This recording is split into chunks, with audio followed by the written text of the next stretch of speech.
स्वागत है आप सभी लोगों का मेरे चैनल साइंस टू टेक्नोलॉजी में। मैं अनुपम बेपुल आप सभी लोगों का स्वागत करता हूं आज के शो रॉकेट मंडे में। If you want to watch this video in English please click the description and go to the first link that will take you to my English only channel. तो आज का topic है US versus China का जो अभी moon race activate हो गया है उसको समझते हैं, उसमें क्या हुआ अभी तक 2025 के एंड में। तो समझिए अभी हम लोग मिड 2025 खत्म किए हैं और समझिए चाइना को चांद पे जाना है, ये उनका प्रायोरिटी है और काफ़ी टाइम से है। अब रहा बात की यूएसए को अपना लीड मेंटेन करना है, यानी कि वो दुनिया से आगे चल रहे हैं, उनको ऐसा करना है कि वो अभी भी आगे ही चल रहे हैं। मतलब ऐसी बात नहीं है कि आप इन पे टेक ओवर कर सकते हो, वो लीड मेंटेन रखना चाहते हैं। और यहाँ पे समझिए इसीलिए उनके अंदर एकदम आग लगा हुआ कि ये पहले यहाँ पे भी फर्स्ट ही होना है। और इनको समझिए अचीवमेंट्स बढ़ाना पड़ेगा, क्योंकि बाकी किसी भी देश के लिए, चाहे वो चाइना हो, चाहे सोवियत यूनियन हो, चाहे रशिया हो, लैंड करना बड़ी बात होगी। यूएसए के लिए वो बड़ी बात नहीं होगी। यूएसए के लिए वहाँ जाके ये बनाना, मतलब बेस बनाना बड़ी बात होगी, क्योंकि वो तो लैंड तो पहले 1969 में ही कर चुके हैं। तो वही है। अब रहा बात की इस पे उनको परमानेंट क्रू का टारगेट है, यानी कि चाइना के लिए वो लैंड करके वापस आ गए कोई दिक्कत नहीं है। यूएसए के लिए वो बड़ी बात नहीं होगी, तो यूएसए को टारगेट करना है कि भैया जाओ लैंड करो और वहाँ पे बेस बनाओ। भले शुरू-शुरू के टाइम में बेस सिर्फ कुछ दिन तक ही ऑक्यूपाइड रहेगा, फिर धीरे-धीरे उसमें क्रू रोटेशन होगा, फिर धीरे-धीरे और बेस बड़ा किया जाएगा, फिर धीरे-धीरे परमानेंट रेसिडेंसी होगा। लेकिन टारगेट यूएसए का वो है। चाइना के भैया पहले आप लैंड करो, यूएसए का वहाँ बेस अब बनाओ। तो वही है। और चाइना के मामले में ये चीज़ एकदम अच्छे से कहा जा सकता है, जो उनका एकदम सब चीज़ सही रास्ते पे रखा है। उनका गोल एकदम क्लियर है और सीसीपी जब से बना है तब से ही ये है।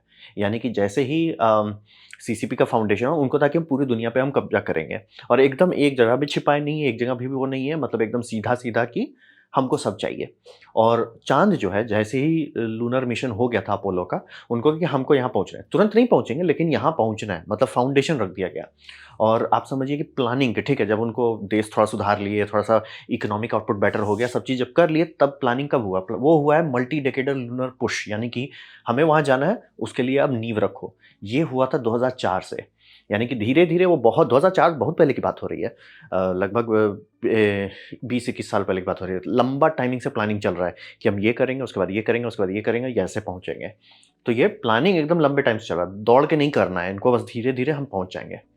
और इनका सबसे बढ़िया बात ये रहा है अभी तक कि जितना भी इन्होंने प्लान्स रखा था कि हम रोवर्स डालेंगे, रोवर्स पहुँचा दिए, हो गया रोवर्स हो गया। हम डॉकिंग करेंगे स्पेस पे, हो गया डॉकिंग सर्टिफ़िकेट इनको। हम लूनर मटीरियल रिटर्न करेंगे, वो भी कर लिए। तो ये जितना भी चीज़ ये करना चाह रहे थे, सारे टाइमलाइन को मीट कर रहे हैं और सारा मिशन कंप्लीट होते जा रहा है। मतलब छोटा-छोटा मिशन से गाड़ी खोले थे कि जाके पहले बस ऑर्बिट करो चाँद को, बाकी चीज़ छोड़ो, जाके बस ऑर्बिट करो। वो किए, उसमें जितना प्रॉब्लम है उससे सीखे, आगे फिर और मिशन हुए, ठीक है, अब वहाँ जाके इंजेक्शन बर्न करो, रिटर्न करो, वो सब करो। एक-एक करके बढ़ाते चले गए।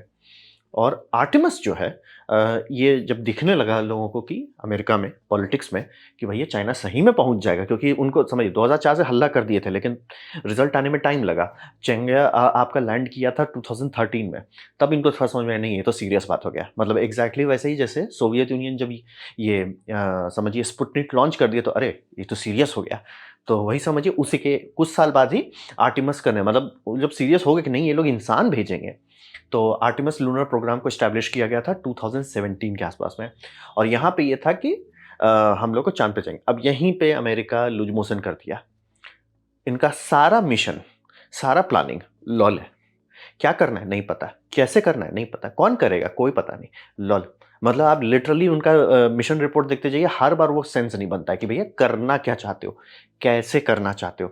क्या प्लानिंग है? क्योंकि लॉन्ग टर्म प्लानिंग बनानी होती है और इसमें पॉलिटिक्स कई बार इंटरफियर कर रहा है, कई बार नासा का खुद का बेवकूफ़ी इंटरफियर कर रहा है, कई बार इनके सप्लायर्स का नौटंकी इंटरफियर कर रहा है, क्योंकि अभी तक इनका कब का मतलब अगर इनका सप्लायर थोड़ा-सा भी डिले रहता तो सॉर्ट हो जाता। 10 साल डिले चला है एसएलएस। 10 साल का डिले है। तो मतलब कि सेंस ही नहीं बन रहा, मतलब किसी भी एस्पेक्ट का, आर्टेमिस का कोई भी एस्पेक्ट का कोई लॉजिक नहीं है। वो बस भगवान भरोसे बस एं ऊँ हो रहा है और अब अमेरिका छटपटा रहा है। तो रहा बात कि अमेरिका छटपटा रही है, कैसे हो सकता है? ये अभी हुआ कुछ दिन पहले, मैंने नीचे वीडियो दे दिया है। व्हाट विल 2030 लुक लाइक, उसमें उनका है कि क्या अमेरिकन्स लैंड करेंगे या चाइनीज़ लैंड करेंगे? तो सेनेट कमिटी हियरिंग किया गया 3 सितंबर 2025 को, मामला गंभीर है। तो और इसका टाइटल थोड़ा बढ़िया से दिया, यानी गवर्नमेंट में कोई तो था जो इंटरेस्टिंग टाइटल लिख सकता, there is a bad moon on the rise title दे दिया। और वही समझिए इसमें बहुत सारे लोग आए, डिस्कशन हुआ, 2 घंटे की है। ऐसा होता है जब भी मतलब गवर्नमेंट को आगे क्या करना है तो यहाँ पे लोग बैठ के बड़े-बड़े आइडियाज़ लाते हैं और फिर इसको क्रंच किया जाता है। पीछे में ब्यूरोक्रेसी से क्रंच करके प्लान में बदलेंगे, लेकिन एजेंडा जो है वो इसी तरह के मीटिंग में सेट किया जाता है। तो यहाँ पे हुआ, तो नासा जिम बर्नस्टाइन जो पहले एडमिनिस्ट्रेटर रह चुके हैं, वो सीधा बोले कि अभी का हकीकत जो है चाइना ही शायद चाँद पे पहले होगा, मतलब कि बहुत रेयर चांसेस है कि अमेरिका मतलब समझिए इस बार भी दिखा सके कि नहीं हम फर्स्ट पहुँच जाएँगे। तो लाइक्लीहुड वो एकदम क्लियर वर्ड है, लाइक्लीहुड बहुत गड़बड़ है कि चाँद पे हम लोग 2030 तक पहुँच बोले ना ये थोड़ा-सा लेट नहीं हुआ है, 10 साल से ज़्यादा डिले हुआ है। तो मतलब अब इसका सेंस भी नहीं बनता है। और ऐसा भी नहीं कि सिर्फ डिले हुआ है, ये कॉस्ट भी भाग गया। हर मामले में फेल हुआ है ये। तो इसीलिए अभी का हकीकत जो है मतलब एकदम रियलिटी जो है कि वो फेल ही करने वाले हैं, नहीं पकड़ पाएँगे। तो वही बोल रहा है, एसएलएस का मेस बहुत है। अब प्रॉब्लम ये है कि एसएलएस में इतना पैसा लगाया जा चुका, वो इकलौता चीज़ है जो चाँद को चक्कर काट के वापस आया है रिसेंट टाइम में, यानी कि ओरायन कैप्सूल को, उसको यूज़ करना ही पड़ेगा। भले इसको रिटायर करना है, क्यों रिटायर करना है? क्योंकि इसका टारगेट प्राइस था $500 मिलियन, वो $2 बिलियन तक खा रहा है पर लॉन्च। उतने में नहीं नासा बजट निकाल सकता है। तो हिसाब ये है कि मामला गंभीर है। तो और इनके पास कुछ और है ही नहीं रेडी कि मतलब ये एक तो ये बहुत लेट हुआ और ओवर बजट हो गया, यानी इसे यूज़ नहीं कर सकता। अरे दे रहा है दुरुस्त है, नहीं दे रहा है खराब है। तो ये फँस गया। अब इसके बाद अल्टरनेटिव वो भी कुछ रेडी नहीं है। तो रियलिटी ये है कि 2030 तक चाँद पे जाना है, जबकि ये कर चुके हैं, देखिए चाँद पे से वो लिए हैं, ये चाँद है धरती है, वो कर चुके हैं। लेकिन मामला बहुत ही गंभीर है। तो सेनेट हियरिंग में इस सारी बात को एकदम सामने रखा गया कि चाइना बहुत सारा चीज़ पे एडवांस मेहनत कर रहा है और अगर अमेरिका नहीं मेहनत कर पाता है उस सब पे, तो इसके जो ग्लोबल पार्टनर्स हैं वो धीरे-धीरे चाइना के पास चल जाएँगे। भैया चाइना स्पेस में मैन्युफैक्चरिंग कर रहा है, हम नहीं कर रहे हैं, तो हम उन्हीं के चाइना के पास ही जाएँगे। तो इनको है कि भैया हमारे स्पेस को तुरंत तगड़ा करो और इसीलिए आप देख रहे होंगे कि पूरा मेहनत किया जा रहा है। आईएसएस को रिटायर होने से पहले दूसरा स्पेस शटल ये स्पेस स्टेशन रेडी हो। चाहे कितना भी तिगड़म हो, वो कंटिन्यूटी ब्रेक नहीं करना चाहता। किसी भी हालत में कंटिन्यूटी ब्रेक हुआ वो लटक जाएँगे। तो उसी पे पूरा फोकस था इस डिस्कशन में। तो भैया ऐसा हो कैसे गया? अब समझते हैं ब्लू ओरिजिन, यहाँ पे 2 प्लेयर को पैसा दिया जा रहा था। तो ब्लू ओरिजिन का है कि इनका जो टोपोलॉजी है वो थोड़ा-सा सिंपल है कंपेयर टू स्टारशिप। ये स्टारशिप और ब्लू ओरिजिन दोनों को कॉन्ट्रैक्ट दिया गया है लूनर लैंडिंग के लिए। अब रहा बात कि इनको अभी भी रिफ्यूल करना है। इनके भी डिज़ाइन है, सिस लूनर ट्रांसपोर्टर है और एक जीएस2 रिफ्यूलर है। मतलब कि ये दोनों को लॉन्च करेंगे, एक दूसरे से रिफ्यूल कर देंगे, फिर सिस लूनर ट्रांसपोर्टर आगे चला जाएगा। नियर रेक्टिलिनियर हेलो ऑर्बिट पे जाएगा चाँद पे। तो अब यहाँ तक तो ठीक था, लेकिन अब ये समझिए ये पूरी तरह से डिपेंडेंट है एसएलएस पे। यही बोल रहे हैं, यहीं पे सब चीज़ लटक रहा है कि एक ये इस पे करेगा, ये उस पे करेगा, कोई भी प्लानिंग ही नहीं है। मतलब कि ब्लू ओरिजिन है, तो ऐसा उनका प्लान ही नहीं है कि ठीक है सब ब्लू ओरिजिन से कैसे जाएँगे, नहीं। ब्लू ओरिजिन काम करेगा एसएलएस के साथ तभी जाएँगे। स्टारशिप कैसे जाएगा? वो काम करेगा एसएलएस के साथ। ऐसे थोड़ी होता है। मतलब हर चीज़ घूम फिर के एसएलएस में फँसा हुआ है। तो एसएलएस जो है क्रू को ले जाएगा, ये धरती से लॉन्च करेगा और उसे गेटवे पे ले जाएगा। इस बेस पे उन्होंने कॉन्ट्रैक्ट का पैसा लिया। अब रहा बात प्रॉब्लम, लूनर गेटवे होगा कि नहीं वही फिक्स नहीं है। पैसा तो है नहीं। और वो रॉकेट भी रेडी है। बोले रॉकेट 1-2 साल लेट होता है, किसी को कोई दिक्कत नहीं है। 5 साल से थोड़ा दर्द हो रहा है। 10 साल से ज़्यादा लेट हो रहा है और ऊपर से आप ओवर बजट भी आ रहे हो। ऐसा भी नहीं कि अरे सर हमने फैक्ट्री बना ली, अब धड़-धड़ करेंगे। नहीं जी, अभी भी आप धांधली कर रहे हो। तो वो तो क्लियर कर दिया कि लूनर गेटवे को कैंसल ही करना पड़ेगा। लेकिन ये एस्पेक्ट बनाया गया था कि पहले न्यू ग्लेन लॉन्च करेंगे, जिसमें वो सिस लूनर ट्रांसपोर्टर को ऑर्बिट में पहुंचा देंगे बल्ले-बल्ले। फिर उसके बाद एक रिफ्यूलिंग करेंगे। यहाँ समझना बहुत ज़रूरी है, इनका रिफ्यूलिंग लॉजिकल है, एक शॉट में करेंगे। सर हमने एक रॉकेट भेजा, वो सामान ले आया, दूसरा गया वो प्रोपेलेंट ले आया, काम खत्म। काम खत्म सर, आपको और लोड नहीं लेना है। वो लॉजिकल है, वो किया जा सकता है। और फिर वो चला जाएगा आपका नियर रेक्टिलिनियर हेलो ऑर्बिट पे। फिर आप ये क्रू लैंडर जो है उसे लॉन्च कर दोगे, वो डॉक कर जाएगा, दोनों चीज़ डॉक करेगा नियर रेक्टिलिनियर हेलो ऑर्बिट पे। फिर वो डॉक करेंगे गेटवे से। गेटवे श्योर ही नहीं है। और लोग कैसे आएंगे? लोग आना चाहिए था स्पेस लॉन्च सिस्टम से, यानी कि ओरायन कैप्सूल से, जो कि ह्यूमन रेटेड है। वो आपको मतलब ये धरती से लूनर गेटवे तक ले जाता। गेटवे में वो ऑलरेडी आप डॉक कर चुके हैं, वो उस पर लोग को ट्रांसफर करता, फिर वो लैंड करता, टेक अटॉक करता, फिर वो वापस आता। इट्स लाइक सर इसमें बहुत चीज़ अननोन है। सबसे बड़ा अननोन है कि ये गेटवे और ये जो धांधली कर दी है कि आप रिफ्यूल करो, ठीक है, यहाँ तक लोअर ऑर्बिट पे रिफ्यूल करो बल्ले-बल्ले। उसके बाद सीधे लैंड करो ना। ये जो बीच में जो पार्किंग डाल दिए हैं, ये एनआरएचओ ऑर्बिट में, यानी नियर रेक्टिलिनियर हेलो का, ये धांधली है। और ये मैं क्लियर कर देना चाहता हूँ, नील आर्मस्ट्रांग जब जिंदा थे तब भी चिल्ला रहे थे कि ये क्या धांधली फूँक रहे हो। यही बोल रहे हैं नासा, ये बहुत गंदे तरीके से नासा फेल हुआ है इस मामले में। अब आप कह सकते हो पॉलिटिकल इंटरफियरेंस है, लेकिन बात ये होती है कि पॉलिटिक्स को समझ नहीं है ये सब ऑर्बिट का है। आप गलत आइडिया दे दोगे, वो दौड़ जाएंगे उस आइडिया के साथ। ये बहुत गंदा हौच-पौच है। ये जो बीच में पार्किंग कर रहे हैं, ये बहुत डेल्टा वी वेस्ट कर रहा है और रिफ्यूलिंग का भी ज़रूरत बढ़ा रहा है। यहाँ तक ठीक है, आपने एक लॉन्च किया, काम खत्म, आगे जाओ, बल्ले-बल्ले, बहुत बढ़िया, अति उत्तम। चाइना भी यही कर रहा है बाय द वे। बस चाइना रिफ्यूलिंग नहीं कर रहा, वो बस किक स्टेज एक तरह से डाल रहा है, पेलोड दूसरे यहाँ से डाल रहा है और लेके आगे चले जा रहे हैं। ऑलमोस्ट यही स्टेप है। तो वही समझिए, उनके पास 2 रिफ्यूलर है, GS2 रिफ्यूलर है और सिस लूनर ट्रांसपोर्टर है। सिस लूनर ट्रांसपोर्टर आपका उसको रिफ्यूल करेगा ताकि बाकी सारा तांडव किया जा सके। और एक चीज़ में मैं कहूँगा कि ब्लू ओरिजिन सही चल रहा है कि वो एक्चुअली टेस्टिंग कर रहे हैं कि क्रायोजेनिक प्रोपेलेंट को लॉन्ग टर्म कैसे रख सकें, क्योंकि ये ट्राई करना चाहते हैं लिक्विड हाइड्रोजन को। Liquid hydrogen one of the coldest liquid है, उसको ठंडा लॉन्ग टर्म कि भैया 6-7 महीने तक रख सकें, बिना क्रायो फ्रीज़र के नहीं किया जा सकता है। तो वो करने के लिए वो इन पे मेहनत कर रहा है। ये इनका बैकग्राउंड में चल रहा है। इस मामले में मैं कहूँगा कि ब्लू ओरिजिन बताता एकदम नहीं है कुछ कि क्या कर रहे हैं, लेकिन वो बैकग्राउंड में काम करते रहते हैं। और क्या इसको इग्नोर किया जा सकता है? नहीं। क्यों? ये एक शॉट में ऑर्बिट पहुँचा दिए। इन्होंने रॉकेट बनाया। रॉकेट का सबसे पहला काम होता है ऑर्बिट में पेलोड डालो, वो कर दिए। 1 शॉट कर दिया। आप मार कहो लेट हुआ, फ़र्क नहीं पड़ता सर, इन्होंने एक शॉट में पहुँचा दिया।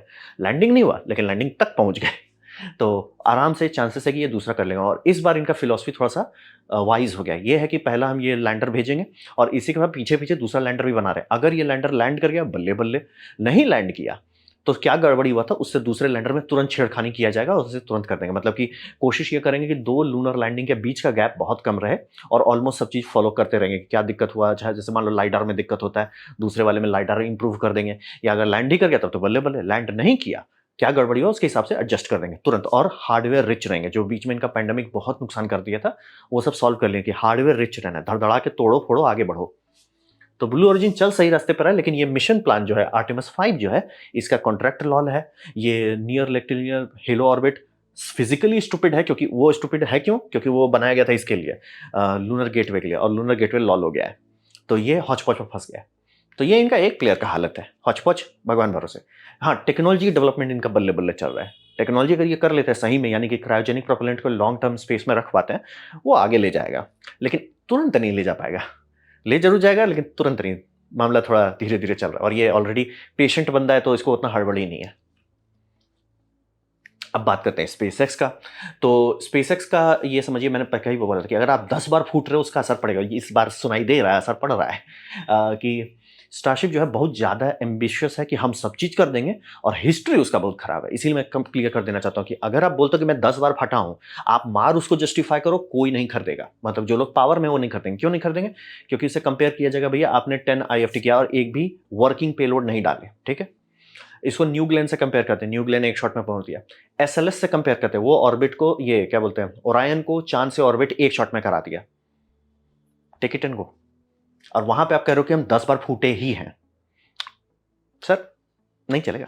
और बोले नहीं आखिरी लैंडिंग ना, 10 बार में लोग एक्सपेक्ट कर रहे हैं कि आप खुद ही कंपेयर करो ना। आपका 4 बार में तो फाल्कन 1 चल गया था, फाल्कन 9 1 शॉट में कर लिया था। आपकी लैंडिंग में दिक्कत हो, कोई नहीं रोएगा, लेकिन आपका ऑर्बिट में दिक्कत हो रहा है और आपको खुद ही पता है कि ये रॉकेट नहीं काम करेगा। आपको पता है सर ये V2 तो यूजलेस है, लेकिन फिर भी हम लॉन्च करेंगे 2 बार, क्योंकि 2 ठो बना के रखे हुए हैं। फिर उसके बाद हम V3 करेंगे। इट्स लाइक वो आप करने का कर सकते हो, लेकिन जितनी बार आप स्पेस से वो जा रहे हो, स्पेस रास्ता जा रहे हो, वो स्पेस एडमिनिस्ट्रेशन का हेडेक बन रहा है। जितनी बार आप फूटने का रिस्क पे जा रहे हो, जितनी बार ये हो रहा है कि आप एयरलाइंस को डाइवर्ट करते हो, जो कि हो चुका है, वो तकलीफ होता है सबको कि भैया पैसा भी आप ले रहे हो, डिलीवरी तो आप हल्ला कर दे रहे थे कि 2025 में ही कर दोगे, 2024 में कर दोगे, हुआ तो कुछ है नहीं और आप बस फूटे जा रहे हो। क्योंकि कोई भी, मतलब आपका पहला 1-2 मिशन में लोग बोलते हैं अरे फर्स्ट ट्राई है, बिगेस्ट रॉकेट है।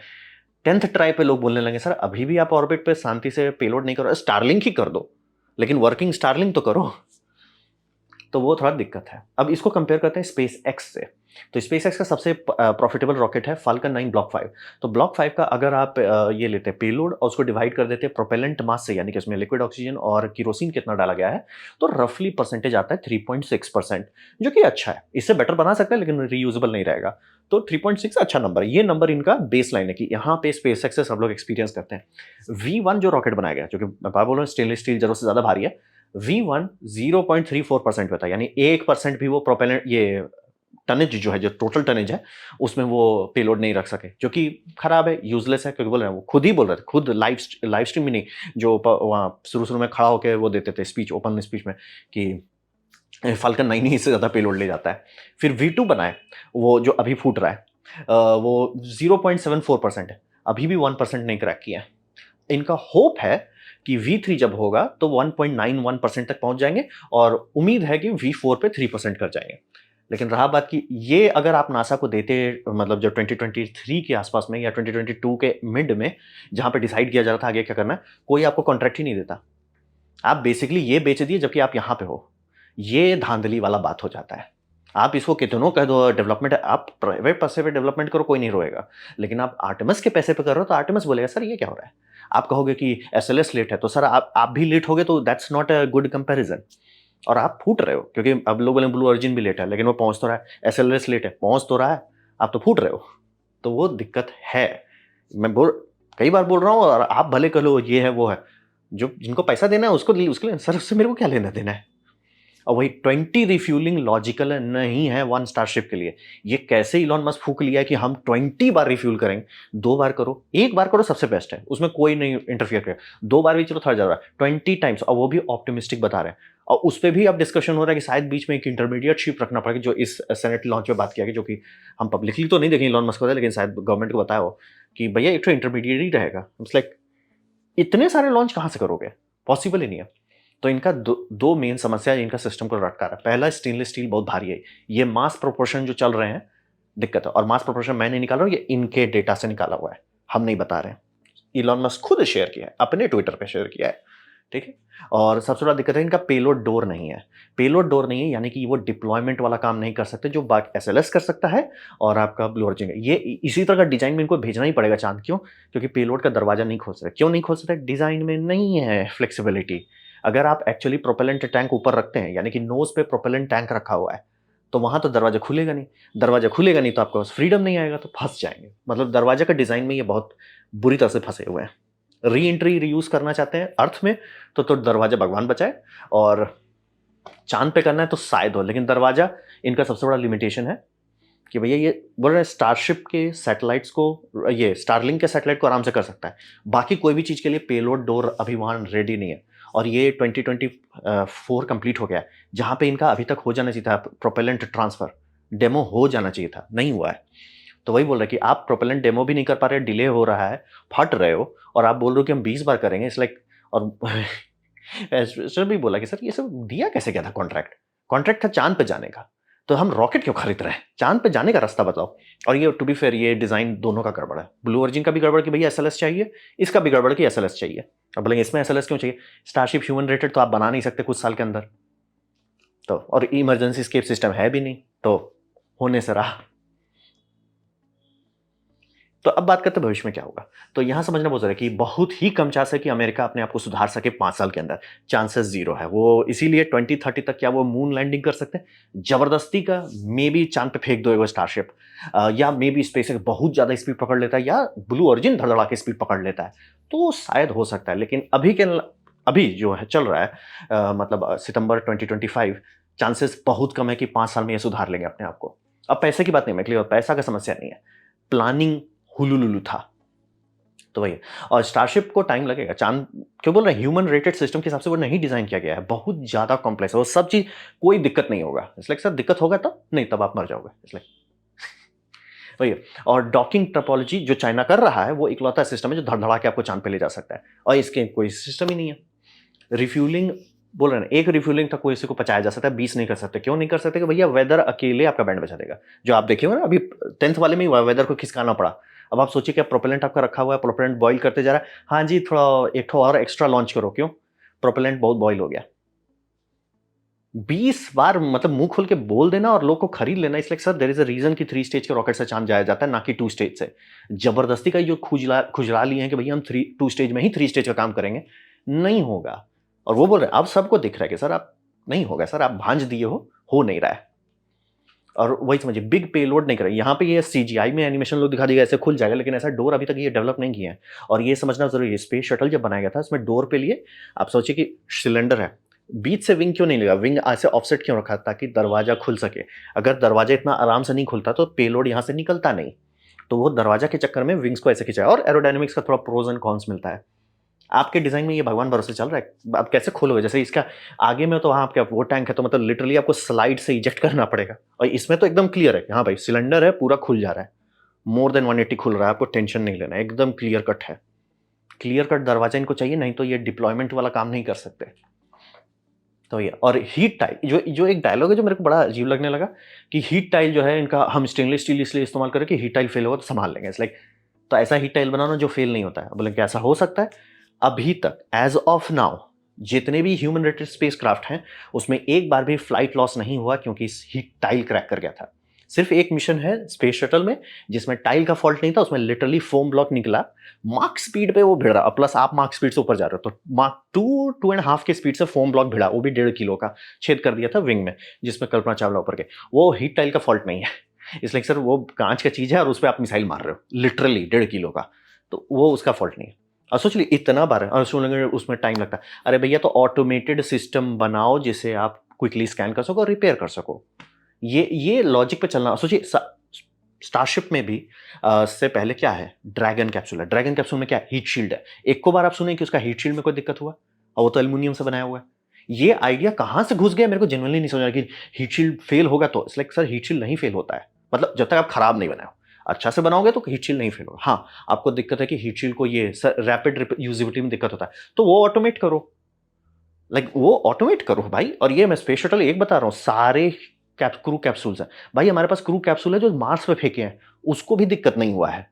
ये कहाँ से ये आइडिया घुस गया लोगों में कि हीट टाइल जो है ना वो डैमेज होगा तो इसलिए, तो भैया रिपेयर उसको ये कर दो ना भाई, ऑटोमेट करो। जैसे हम लोग गाड़ी ऐसा थोड़े करते हैं कि दूसरे तरीके से बनाया, गाड़ी भी बस ऑटोमेट कर दी है कि धड़धड़ा के बन जाता है। तो ये आइडिया जो सब लोग अगर हीट टाइल फेल हो गया तो उसमें हम स्टेनलेस स्टील संभाले, पहली बात काफ़ी फेल हुआ तो नहीं संभाल पाओगे। दूसरी बात, या तो पूरी तरह स्टेनलेस स्टील पे रहो, उसको एक्टिव कूलिंग जो शुरू शुरू में उछल रहे थे वो किए नहीं, या तो वो करो तो सेंस बनता है कि ठीक है आप वो कर रहे हो, या तो हीट टाइल पे रहो। ये जो बीच वाला कर रहे हैं कि हम हीट टाइल भी रखेंगे स्टेनलेस स्टील भी रखेंगे, सर टाइल्स का मास हटा दो केवल ठंडे के मास से। ये 200 बार से ज्यादा उड़ा, एक बार भी टाइल्स में दिक्कत नहीं। एक बार जो बूस्टर, ये सॉलिड बूस्टर फेल हुआ ओरिंग फेल होने के कारण, दूसरी बात तो इसमें मिसाइल मार दिया गया फोम का 1.5 किलो का, वो दिक्कत हुआ। एक बार भी नहीं हुआ कि टाइल हुआ। हाँ लैंड करने के बाद टेक्नीशियंस को हाँ भैया चेक करो सारे टाइल्स को, और वो भी आपके लिए समस्या नहीं है, आपका आधा से ज्यादा टाइल्स हेक्सागोनल है। सो जो फैंसी टाइल्स हैं जो एजेस पे लगाएंगे उसको स्कैन करो, और बाकी सारे पे एक तो नॉर्मल डिटेक्टर लगा दो। और हमारे पास आजकल बहुत अच्छा मशीन विजन सिस्टम है, तुरंत हो जाएगा, 1.5-2 घंटे के अंदर सारा आप स्कैन कर सकते हो, और जो टाइल टूटा है उसको ड्रिल करके हटा दो, नया लगा दो। वो ये फिलोसफी बोल रहे हैं, मतलब किसी का लॉजिक नहीं बैठ रहा है कि आप क्यों जबरदस्ती पड़े वो ऐसा टाइल बनाने का। और भी एल्युमिनियम से बनाओ, टाइल के अंदर स्टेनलेस स्टील क्यों डाल रहे हो, वजन ऐसे ही भारी है। तो वही देखिए, तो मैं एकदम क्लियर करता था, अभी के मामले में चांसेस बहुत कम है कि 5 साल में ये इंसान को लैंड कर सकें। स्टारशिप को भी बहुत टाइम लगेगा इंसान को चांद पे लैंड कराने में, और डॉकिंग टोपोलॉजी इकलौता है इसीलिए चाइना पहले कर लेगा कि उनका सारा चीज डॉकिंग पे है। ब्लू ऑरिजिन थोड़ा सा कैचअप कर सकता है चांसेस, लेकिन अभी भी कम है। डिपेंड करता है कि मान लीजिए उनका जो बिहाइंड द सीन रिसर्च कर रहे हैं प्रोपेलेंट को चिल रखने का, अगर वो काम कर लेते हैं आगे चले जाएंगे, क्योंकि उनका होप ये है कि वो हाइड्रोजन और के बेसिस पे ही थ्रस्टर्स चलाएंगे, हाइपरगोलिक थ्रस्टर्स भी नहीं डालेंगे, तो रिफ्यूल करना उनके लिए आसान होगा और कई बार यूज कर पाएंगे। कैसा हो सकता है देखिए, आने वाले कुछ महीनों में पता चलेगा। टारगेट यही है कि ये साल खत्म होने से पहले चांद पे एक तुक्का तो मारेंगे। लैंड कर गया बल्ले बल्ले, नहीं लैंड किया दूसरा तुक्का कुछ महीने के अंदर। तो वो चल रहे हैं धीरे धीरे। एसएलएस रगड़ा रहा है, स्टारशिप बोल रहे हैं 2 बार तो खुद ही उनको पता है कि वो यूजलेस है, उसके बाद जाके वो करेंगे हम स्टारशिप को कैच करेंगे 2 लॉन्च के बाद, यानी कि 11, 12, 13 में वो ट्राई करेंगे कैच करने का। Good luck. तो वही समझिए हम मामला सीरियस है, मामला सीरियस है। और ये 20 रिफ्यूल्स को, भाई प्रोपेलेंट का वजन देखें कितना प्रोपेलेंट है, वो प्रोपेलेंट का दाम नहीं लूट जाएगा कंपनी। करने का सब चीज कर सकते, मैं एकदम क्लियर, करने का हर चीज कर, अफोर्ड कर सकने की नहीं वो बात होती है। करने का तो अमेरिका शांति से सैटर्न 5 बना के सारा चीज अफोर्ड नहीं कर पाते भाई, बहुत महंगा था। तो ये समझना बहुत जरूरी है कि अभी का जो सिचुएशन है चाइना 90% चांसेस है जीत ही जाएगा, और होपफुली अगर सब चीज सही चला तो अमेरिका हडिप्पा मारेगा, बड़ा तरीके से बड़ा हडिप्पा। तो चलिए, उम्मीद करते हैं आपको अच्छा लगा, कुछ सीखना हो, कुछ समझ में आया। अगर ऐसा है, लाइक कर दें, दूसरा शेयर कर दें, उससे मेरा काफ़ी भला होगा। नहीं अच्छा लगा, नहीं पसंद आया, कोई बात नहीं, आप डिसलाइक दबा सकते हैं। मैं कहूँगा डिसलाइक 2 बार दबाएँ, उससे मुझे पता चलेगा कितना ना पसंद हुआ है। मैं आपसे कमेंट लेके मैं हर कमेंट को पढ़ने की कोशिश करता हूँ। आपसे कमेंट सब्सक्राइब कीजिए, बेल दबाइए अगर आप फ्री हैं तो। आपने वीडियो देखा, जान के मुझे बहुत खुशी हुई। धन्यवाद।